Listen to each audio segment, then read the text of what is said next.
अस्सलाम वालेकुम नाज़रीन, क्या हाल है। मैं उम्मीद करता हूँ कि आप लोग खैर आफियत से होंगे।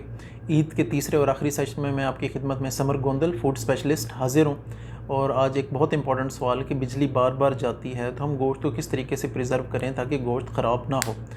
अच्छा, इससे जैसे ही हम इस चीज़ को कंटिन्यू करते हैं उससे पहले मेरी आप लोगों से काइंडली एक रिक्वेस्ट है कि चैनल को सब्सक्राइब ज़रूर करें और अगर वीडियो पसंद आए तो उसे लाइक भी करें और शेयर भी ज़रूर करें।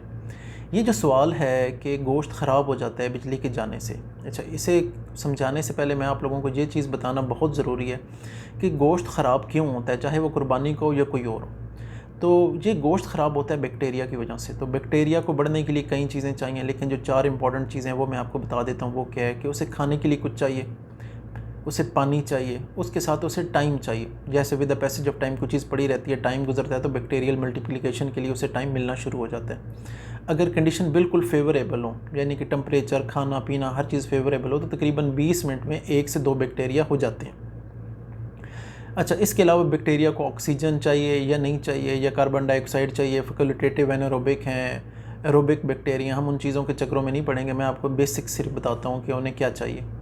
अच्छा, जो खाना है, गोश्त है, गोश्त प्रोटीन है, तो प्रोटीन सोर्स तो बैक्टीरिया को नहायत पसंद होता है बढ़ने के लिए। पानी, गोश्त के अंदर पानी ऑलरेडी मौजूद है। अच्छा, लास्ट चीज़ आ जाती है टेम्परेचर। टेम्परेचर का जो इशू है वो क्या है? टेम्परेचर का इशू ये है कि जिस टाइम आप चीज़ फ्रिज में रखते हैं और लाइट जाती है तो टेम्परेचर डाउन होता है, और जब टेम्परेचर कम हो जाता है तो वो बैक्टीरिया के लिए एक बड़ी फेवरेबल कंडीशन प्रोवाइड करता है कि बैक्टीरिया बढ़ सके। तो अब इनमें से हम कोई एक चीज़ को भी अगर मैनेज कर लेते हैं तो बैक्टीरिया की ग्रोथ नहीं हो पाएगी। तो वो क्या है? अब जैसे कि टेम्परेचर का इशू आ रहा है, बैक्टीरिया क्योंकि लाइट बार बार जा रही है तो बैक्टीरियल ग्रोथ को इस तरह तो रोकना थोड़ा सा मुश्किल होता जा रहा है। तो मैं आपको एक नहायत आसान तरीका बताता हूँ। ये कई 100 सालों से आप देख रहे हैं कि ये इंसान इस टेक्निक को यूज़ कर रहा है। वो क्या है कि गोश्त में से पानी को कम किया जाए। तो उसके लिए कोई रॉकेट साइंस नहीं है। मैं आपको बताता हूँ कि आप लोगों ने क्या करना है। आप गोश्त लें, गोश्त को अच्छी तरह धोएं, यानी कि इस हद तक धोएं कि उसके अंदर से जो पानी है ना, उसके अंदर जो पिंकिश सा कलर आ रहा है, जो ब्लड का कलर आ रहा है, वो आना रुक जाए। उसके बाद आप उसे 20 से 25 मिनट स्टे टाइम दें ताकि उसमें से पानी जितना है वो नितर जाए, उसमें से जो पानी है वो निकल जाए।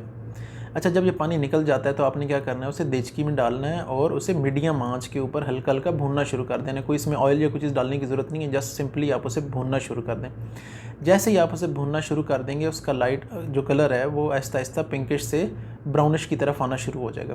मैं आपको पिक्चर्स भी साथ अटैच कर दूंगा जिससे आप देख सकेंगे।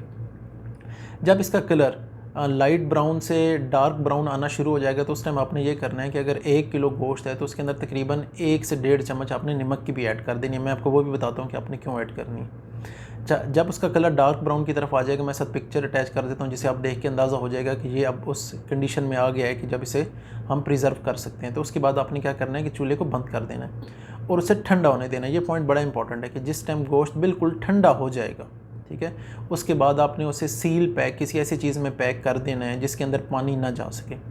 आप इसे बाहर रखना चाहें 3 महीने तक आप इसे स्टोर वैसे भी कर सकते हैं, और अगर आप फ्रिज में रख दें तो ये कई सालों भी ख़राब नहीं होगा क्योंकि इसके अंदर पानी नहीं है, तो बैक्टीरिया की ग्रोथ इसमें नहीं हो पाएगी। ये इसी तरह ही है जिस तरह कि मैं आपको बताता हूँ कि आप अंगूरों को खुश कर लेते हैं, किशमिश बन जाती है तो वो ख़राब नहीं होती। क्यों? क्योंकि उसमें पानी नहीं होता।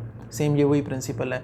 और जो मैंने नमक ऐड कराया वो क्यों कराया कि जो नमक है ये एक प्रिजर्वेटिव का काम करता है और बैक्टीरियल ग्रोथ को रोकता है। तो इस तरीके से आप गोश्त को चाहें तो 1 साल के लिए भी प्रिजर्व कर सकते हैं। मैं उम्मीद करता हूँ आप लोगों को समझ आ गई होगी।